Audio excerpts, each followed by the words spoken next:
Good morning, Bitcoin. It's just me this morning, so I was sitting here talking to myself, and I figured I may as well talk to myself with you guys watching. Just want to introduce you to day 3 of the Chris Ellis fundraiser. I'm amazed. We've already met our goal. We have raised, going to go ahead and go to the screen share here at saveellis.org. Thanks to you. Thanks to you. I haven't even updated the webpage, but I will right after this broadcast. Going over to the Bitcoin address, we have raised $3,514 in only 3 days. Truly incredible. This is the work of not me. This is the work of all of you. 152 people, 152 transactions have raised this money. So it really was everyone contributing just a little bit. And as sure you remember, our original plan was if 35 people could donate $100, we would raise our goal of 3,500. And then, of course, like any good fundraiser, we will announce that we're going for our new goal of $5,000. Our new goal is $5,000. Our goal is to raise 50 people giving $100 each. So if you've donated, don't worry about it, not bothering you. But if you haven't donated yet, you're thinking, I'm waiting for a moment to donate. Now is a good time. If somebody threw $500 on the stack right now, we'd be at 4,000. Then we'd only be 1,000 away from our final goal of $5,000. Let's also check in with the Crowdfund for Chris over at IndieGoGo. And you can just Google Crowdfund for Chris. This should come right up. Crowdfund for Chris, IndieGoGo. We've got great art by Rock Barcelos, and this fundraiser was set up by Oliver. Oliver has raised 323 British pounds. I always want to say Great British Pounds or Grand British Pounds. I don't know what GBP means, but he's halfway towards his goal of 500 British pounds. Very cool for young Oliver and the IndieGoGo campaign, which you can find out at Google searching Crowdfund for Chris, IndieGoGo. They've got more information here. They've got scans of inside of Chris's head. It's really a good campaign over there. And of course, this campaign is pro tip ready. As you can see here, it's highlighted green. I have the pro tip browser plugin running here, and it's just great stuff. We were helped out by our friends recently. Our friend Andreas Antonopoulos put out a tweet about us. He said, one of Bitcoin's best voices and good friend, Chris Ellis, is suffering, and he needs funds for healthcare. Help here, saveellis.org. And Andreas also linked to an episode of Let's Talk Bitcoin, where Chris and him discuss the philosophy of identity. A very cool episode. Definitely check it out. It's Let's Talk Bitcoin number 160. And it was great to have his support. And if anyone wants to go to saveellis.org, they can still donate now. We're still accepting funds. And I think we're going to give a chance at sending Chris to Thailand. He's got a quizzical look on his face. He doesn't think he's ready to sit on the beach and have umbrella drinks. That reminds me, on Twitter this morning, I'm not sure if I'm going to be able to pull it out, name wrong every time, but he was showing pictures of what it's like in Thailand. And he said that the monks had learned that Chris was homeless and they were going to build a place for him to live. I don't think I can just type this in. I'm going to give it a chance. Oh, winner on the first try. So let's see if we can get down to where he showed these Chris pictures. And of course, they're not showing up. But it looked really nice. He had like little gloves for Chris, and it looked like a little, little nice glasses and a thing to put there it is, a flask to put your good drink in, and a little warm hat, warm gloves. He said it was carpeted. I said, this is the outdoor toilet. So might not be that fun. But look at this. They've got a hammock type thing. Looks like, it's a bug net. And so you can sit outside and meditate. And I guess that's wig. And there it is. It's portable. Oh, so you could walk around Thailand with this. This looks pretty good, Chris. What do you think? You want to walk around Thailand with a portable bug net and a little carpet? Okay.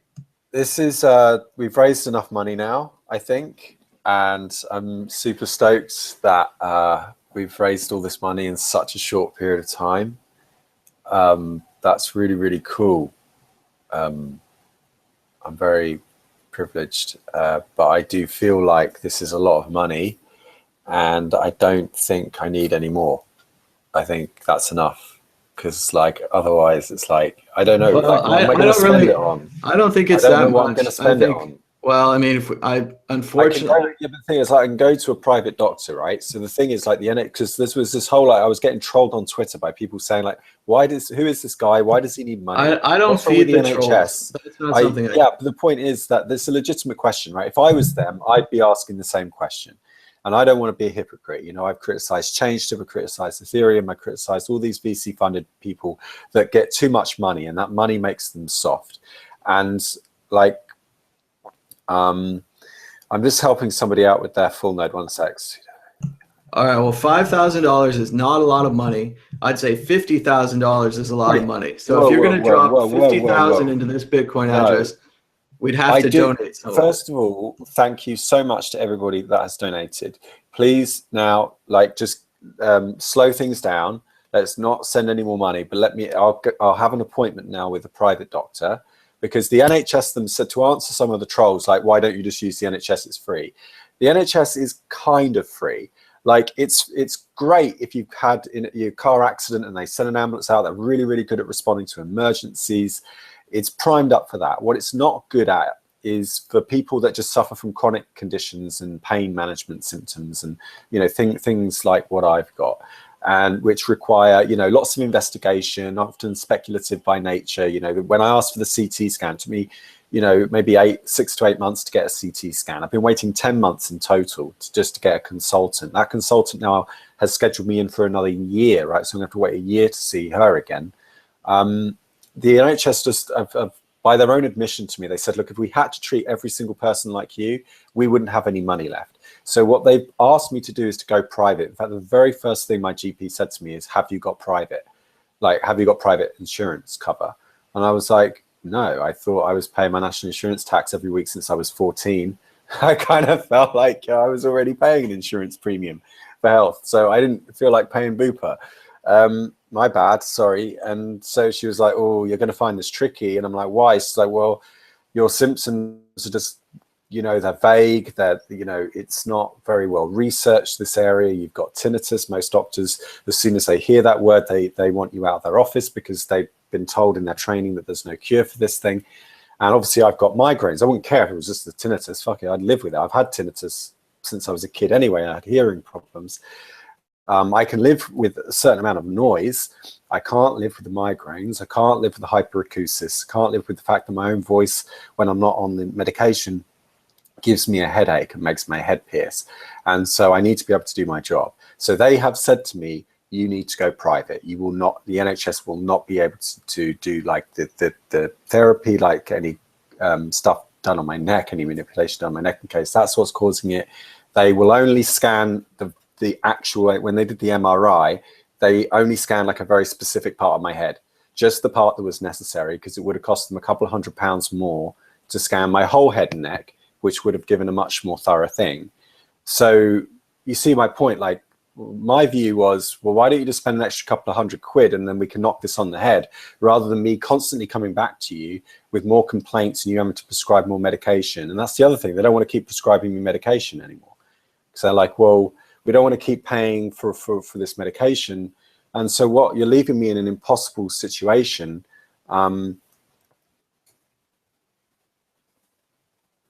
me see. Sorry, I'm helping somebody out. That's why we started this fundraiser. So to the people accusing me and saying like I'm panhandling, first of all, I didn't ask for this campaign. I'm very grateful for Tom and Shanine and Ollie especially, who've done this for me. You know, they've done this for me, and I kind of knew that they were going to do it because you know, you guys did tell, you gave me a little bit of lead time, but I haven't advertised it. I haven't panhandled. I haven't put any Save Ellis or anything on my Twitter.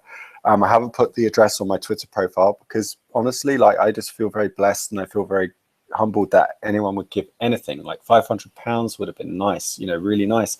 So I'm promised that I will spend this money, as I will tweet out, you know me, I'll be tweeting out when I go to the doctors and stuff. I'll open source as much as I can. What I need to probably have is a neuroradiologist look at my MRI scan.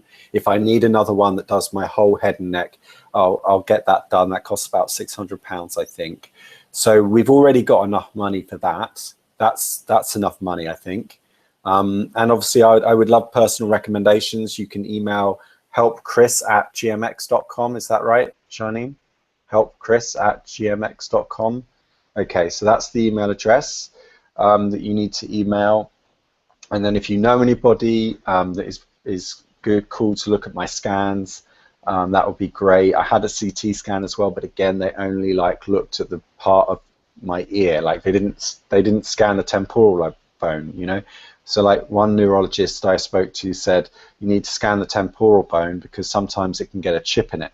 And when it gets chipped, because I did hit my head, that's the other thing. I hit my head, I think in like March or something, like really badly against the sink in the flat.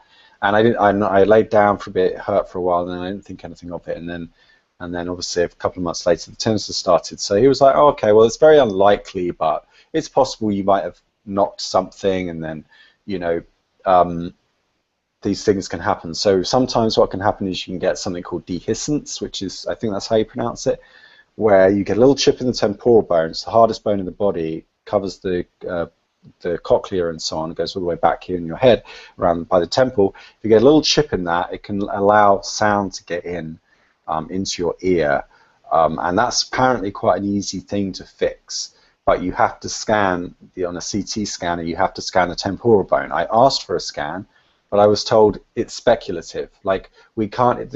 If we have to scan more of you, we have to pay the specialists more money to spend more time looking at it. So we're only going to. You're complaining about tinnitus and hearing problems, so we're just going to scan the ear. Now, when I went for the CT scan a couple of weeks ago, they said, oh, well, actually, no, we kind of do scan the whole area. Like it's, you know, the technician was saying like they scan like a broad area. What the doctor really means is that she's only going to pay us to look at the specific part of your ear. They're not going to like look at the temporal bone. So I don't know. I've asked for a copy of the CT scan. I ordered it straight away from the X-ray department when I was at Epsom Hospital, and they said they would send it to me in the post. As soon as I get that, I would really just appreciate anyone out there being able to look at it for me. I would love a couple of different opinions, get a few different opinions on it, because, you know, I'm not sleeping. I was up until 5 in the morning and I can't sleep, and then I'm not waking up until, you know, 2 in the afternoon, and then people obviously, you know, want me around and stuff, but I can't be around if I'm missing a lot of the day because I'm not sleeping properly. So thank you very much to everybody. Let's maybe slow things down a bit now. I would say, like, you know, maybe send some money to the IndieGoGo just to get it over the 500 threshold. That would be nice. But other than that, I got more money than I need now, and I can go and spend this on something, and then let's see what the specialists say. I've got a feeling some's. Well, but unfortunately, that's not really how crowdfunding works. We kind of, what we're going to do is we're going to continue raising for now, but of course, if you can't afford this, don't donate it. If you need money for your own food, your own rent, please keep your money. This is not, we're not, you know, end of the whirling here. Right, but if you have a couple extra $100 and it's not a big deal to you, basically the way this is working is that everyone's donating small amounts. If we go back here to the blockchain, $11, $1, $3, $11. These are people helping you, Chris. This is not, nobody's going totally broke here. I don't want to go overdrawn, you know, like I don't want to like become one of the people that I end up criticizing all the time. Well, like having too much money. Again, like unless you're like Blockstream and you just raised $55 million to put on top of your $30 million. Wait, Blockstream, Adam Back. I get lost in all of these block companies, Block Tech, Blockstream. It's one of the biggest. Blockstream, Adam Back. They're the ones that employ several of the Bitcoin core developers. Oh, great. Okay, Adam Back. Let me address you directly. Okay. When I was like getting involved in this whole Bitcoin 101 debate, I kept getting accused of being one of your shills and saying that you were paying me apparently to pick a dog in the fight. Can you now finally actually pay me so that they were telling the truth now that you got your 50 million? I would love that. I don't want to like being accused of being a shill for a company I've never heard of. For a guy that albeit I admire you greatly, I love your work. I'm nowhere near, you know, like your expertise or anything. But just so that we can like turn around to those like sock puppet accounts who are like calling me a shill for your company, maybe you could like hire me or something, since apparently I'm a shill for your company. That would be a good idea, and then that would be just because then I'd be earning the money rather than begging for the money or, you know, asking for the money or, you know. without Well, and returning you it. just got to let these trolls go. You got to ban them and block them. You got to ignore them. It's Yeah. not important. Like, I mean, I do a lot of silly things. I get a lot of trolls, but I keep doing my things. They seem to turn out pretty well. Let's go ahead and say hi to Oliver. How's it going, Oliver? Are you with us there? Yeah, I'm good. How are you? Hey, Ollie. You're alright. So the IndieGoGo has got £323. Quite good actually, 65% raised of the funding. Funded. Well done on your crowdfund, Thomas. Yeah, Thanks, man. he's done really well, yeah. We just put the word out and we just told everybody He about got it. the consensus mechanism, didn't he? He got the consensus on the network. Well, I think everyone agreed like they wanted to help you, Chris. And this isn't our first crowdfund. We've done the pro tip full nodes 1, full nodes 2, and then we did the big pro tip campaign. And people know the difference. They know for that one you were raising money for the nodes, you were raising money for the software, but this one's personal. You're raising money for yourself. And I was really impressed. I think people got it right away.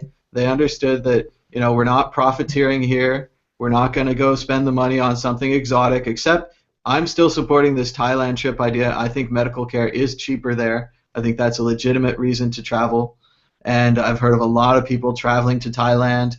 The guy on CNN, Inside Job, Morgan Spurlock, or Spurwell perhaps, he did an episode where he went over there and he spent about $5,000 and he got every imaginable check and test done on himself. They even put a camera into his mouth and it went down his throat through his stomach. And that's the kind of thing that's really expensive in America, but in Thailand, it was like $500. I mean, and the hospital looked clean, beautiful, multi-level building. He described the process as he would make appointments on each level, and he would go to, you know, brain scan, and he would go to belly scan, and he would go to heart scan, and whatever, and they would. Okay. So, wait. So do people that have donated to this understand that you're going to be paying for me to fly all the way to Thailand from the UK? I think they do. I think they understand. They understand medical care. Well, I had it in the original draft of the fundraiser, but I took it out because I thought it was too detailed. But it still counts as medical funds, and I think people are watching this and they're like, I get it. I get the NHS thing, because I want to say, like, I've argued for single-payer healthcare in debates many a time, and I've held the British system and the Canadian system as great examples of this. But I also do recognize this as a failing. If you get severe cancer, if you get severe headaches or one of these things, I understand the way social medicine works. They can't really help you. Like the people are telling you when you go to the thing, that's a policy-wide, that's socialist healthcare-wide policy where someone gets really sick, the tests are too expensive, and the NHS can't cover it. The NHS is really a preventative medicine system, and like you say, an emergency medicine system. You get in a car accident, they sew your head back together. They don't do preventative medicine. Well, that's sad part of the problem. Really, I mean, it would actually make the biggest problem with the NHS is the way that it's funded. It's funded through forced taxation, and so people have to pay. You have to pay your national insurance contributions unless you have a benefit, unless you're on the welfare system, the benefit system. So I've been paying my national insurance since I was about maybe 14, because that's when I got my first job. And so, you know, you're forced to pay into the system, but then what they do, because you get a lot of people that are like, they call them hypochondriacs, people that overclaim on the NHS, that turn up every day for like things. I mean, I know people in the doctor's surgery who like are there like regulars, you know, they're there like every day, and they've always got something wrong with them, or they think they do. And the problem is that in order to combat this cost on the loss side of the balance sheet, the NHS puts up certain hurdles and barriers to entry. So what they'll do is they'll make you jump through hoops. So you'll go complaining of something, an invisible condition like this one, and they, in order to stop the hypochondriacs, they put up certain barriers, make you wait a little bit longer than you would ordinarily otherwise have to do. What they did with me is they actually made me wait for 4 weeks initially anyway, just to see a consultant, which I thought was really bad. But then they only scanned what was essential to scan. So they paid the smallest possible price for the MRI. I got the MRI back, and the technician said, this MRI isn't good enough. What you've asked me to do isn't, this guy is complaining of more things. So the recommendation then, so they then sent me back for another MRI, which was more detailed. So that was like a waste of money. So I looked it up. They paid £300 for the first one. They paid £600 for the second one, which had contrast dye in it. So if they had just paid for the one with the contrast eye in the first place, we'd have been fine. But the doctor said the reason they do that is because they're only checking for life-threatening conditions. The first thing they want to do is triage you. So they just want to know, okay, are you going to die in the next few months? Yes or no? Okay, tick that box. Okay, you're not going to die, therefore we're going to set these appointments at 3-month intervals. Okay, now this technician has told us you've got to go back for another one because you've got chronic pain conditions. Okay, fair enough, send him back. So that's another 3 months that I've got to wait. And then I come back with chronic pain conditions. They go, oh yeah, it looks like you've got a chronic pain condition. Let's see what the manual says. Okay, the manual says we've got to put you into pain management. That's like a psychological thing. And we're going to give you some, we're going to stop you on the painkillers and we're just going to give you antidepressants because apparently antidepressants are now pain relievers, I was told. Like, you had some pain. And I was like, no, I'm not taking antidepressants because I'm not depressed. I mean, I'm unhappy at my situation, but I'm not clinically depressed. So I rejected the antidepressants. So they said, well, we'll send you to the psychiatric unit and you can get some breathing, awareness and massage and not massage and meditation, I mean. And I'm like, that's kind of okay, but it's I'm in a lot of pain. That's not going to touch the sides. So eventually, after a lot of complaining, they did send me through to a consultant who was a lot more sympathetic. And she did a handicap score on me. She's like, yeah, sure enough, you're 90 on the list and you're very, that's severe to catastrophic and that's having a huge impact on your life. I'll see you in a year. I wouldn't have a CT scan that you've been asking for, but I'll only check the cochlea because that's all I'm qualified to check. I'm not going to scan the temporal bone for you. You're going to have to go to MaxFax for that. So I've got a MaxFax appointment on the 9th, maxillofacial, and then they're going to look at my temporal joint and bone and stuff like that. I don't know. They told me to go private. What can I tell you? But they're not. They can't keep paying. They're not prepared to keep paying for me to see them because they just don't have those resources. So I've been told that if I want to do anything speculative, I need to do that on my own money. And that's why I think if you do a cost comparison with Thailand, if you figure out what kind of studies you're going to need, contact the hospital, get an estimate on the flight. A lot of people have found that, I know this seems counterintuitive, but like a 3-week holiday in Thailand, all the hotels, all the food, the flight is less than paying the healthcare systems. Yeah, I'm not paying people's money that they've donated on hotels, dude. Well, again, I mean, you can stay with a John or whatever, but I think people understand that we want to get you healed and fixed, and that's what the money's for. And if Thailand is our best option to do that, I mean, otherwise, I just think that it's going to cost a lot in England. And if we can look into cost-saving options, we have a friend in Thailand. You could probably stay with him. We could get pretty cheap living expenses there in general, as opposed to living in the UK. And I think you just be really open about it. You got to stop listening to these trolls. You got to start listening to the people who are donating $10 at a time here. These are the people who they've seen your work. They want to help, and I think that they're going to be understanding when we say, hey, we can get cheaper medical care in Thailand. Maybe we can be more successful with the outcomes, and we're going to give this a try. And again, I just thought that before we couldn't even consider this as an option because we didn't have any money. Right? We didn't have $3,000. Now, thanks to the internet, we have $3,000. We're able to consider all options, including this one. So I think you just have to consider all options. Okay. Well, if the only way I would do it is if somebody wants to donate explicitly with the understanding that they would be paying for a flight to Thailand and hotels and stuff, then that's cool as long as their expectations are clear, that they know that's what they're paying for. I'm not going to spend the money that we've raised so far on a flight and hotels because that's not what people were paying for. That's not what they were led to believe. I told everyone, the promise I made to them is I would spend on medical and reasonable expenses only. Yes, and I think that the people are smart enough to realize that, no, well, you can do the math, and the people at home aren't stupid. So let's say that we have $3,000 and we spend it on one test in the UK.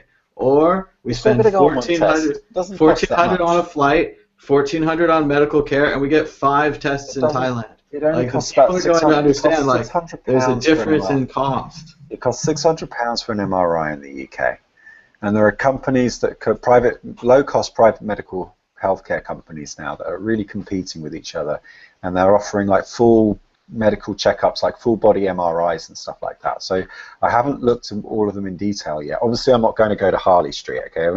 I'm not going to spend the money on Harley Street, unless you want me to. If you want me to, fine, like tell me on Twitter at Mr. Chris Ellis. But I'm not going to go to Harley Street, okay? I'm going to go out of London, where Birmingham or somewhere where it's cheaper. I'm just going to get a cheap day ticket to Birmingham, and I'm going to go to a doctor there, because there's no point in me like going to a London doctor, because that's all I'm paying for then is real estate. Yeah, I'm just paying for the expensive property prices here.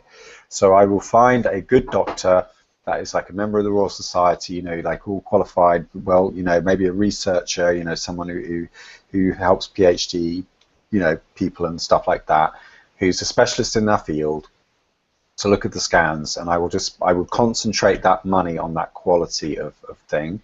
And then if that doesn't yield any results, then yes, I will look into the Thai option, but as long as you've got to change the wording on the website to make sure that the future donations, people are clear that that is what they're paying for. They're paying for Chris Ellis to get on a flight. Because the thing is, dude, what I want to do is I want to troll, so to speak, you know, all the people, the succubines and the parasites that have been running the conference circuit for the last few years.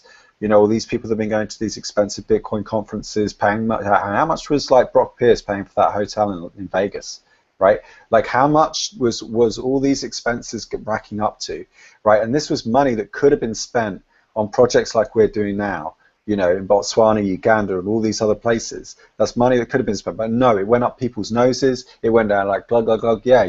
They were loving it.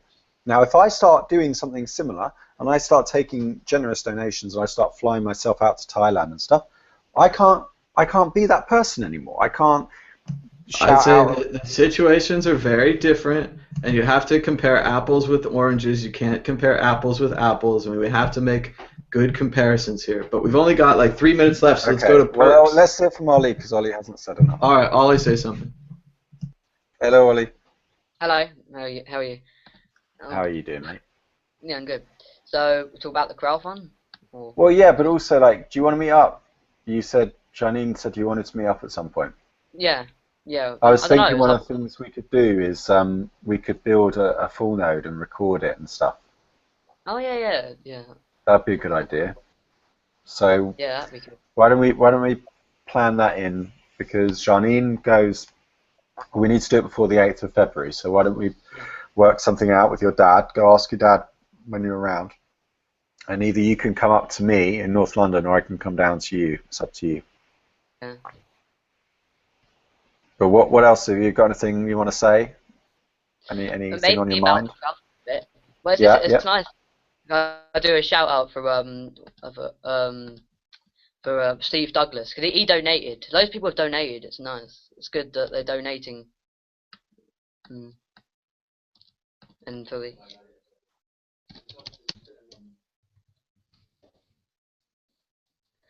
there's a donation for the Bitcoin. The Bitcoin one has got loads of donations. It's nice. A lot of people more donate in Bitcoin, don't they? Because a lot of people in the community in Bitcoin a lot as well. Yeah, and also I think Bitcoin lends itself better to this kind of fundraising. Because there's no friction. There's no friction involved. Yeah, you don't have to sign up or get an account. You can just open up your wallet, click the QR code, and donate right there. Yeah. Because on the IndieGoGo, you have to pay for other things as well. Yeah, they take the fees, and you have to sign up with an email address and everything. So yeah, the people are less inclined to pay for that. Yeah. All right, so let's take a quick minute for perks. I was going to show you guys perks. I don't have any perks, so I was just going to show you. I don't know, recently I found this book at a used bookstore. It was on the sidewalk. It was the first one that I picked up, and it was on sale. It started out at $15. It went down to $9, and I'm the only person in the world that opened it up and noticed that, hey, the author signed it. So I just bought a signed book, and I mean, this probably isn't his best book. His best book was Bright Lights in Big City. You should read that. But hey, signed book, $5. That's pretty cool. I got a hat from Super Bowl City, San Francisco Super Bowl. It's kind of exciting, even though it's in Santa Clara. And I was going to give you guys a quick reading from this book. It's called Be Here Now. It's written by Ram Dass. In the 1960s, he was friends with Timothy Leary, and he was like a psychologist at Harvard. And he started taking all that stuff that Timothy Leary was into and he became a different person. He became Ram Dass. I'm going to randomly flip for a winner here. Oh, it's way too long. Well, there's a lot of words on these pages. It's a really interesting book. You should check it out. It's called Be Here Now. I hope it's not appropriate for young people, but it looks okay. It says right there, change your head. So there it is. You're reading from Be Here Now. It says change your head. It also says that you're trying to get away from it's as simple as that. You can't get away for the day because it's in your head. That you're trying to get away from is the only way to get away is to change your head. It's simple as that. Do you want to change your environment? Change your head. It's all the ecstatic moment. If you know how to dig it, if not, it's a travesty. That's all profane, he says. Change your head. Very interesting stuff from Ram Dass. You can check this book out. I got it in the basement of City Lights bookstore where Jack Kerouac used to hang out in San Francisco. It's very cool. So that's it. Cool. Those are the perks I have. Cool. Do you guys just want to say goodbye, and we'll show the QR code one more time? Thank you very much. And Ollie, I'll catch up with you on Slack. I'm just going to go help out somebody with their full node. No. And yeah, thanks to everyone that donated. We raised over £2,000 on the Start Join. And thanks again to everyone at Start Join. Went really, really smoothly, and we've got all the money. So it's also sending the money to Alakanani later today. I can announce that on air. I'm just tallying up all the funds now. I need to help this one guy out, and then once I'm done, I'm going to send them money to Alakanani, and maybe we can do another broadcast later tonight if that's okay with everyone. Yeah. All right. All right. And that's it. Bye-bye. Bye-bye. Bye. Bye.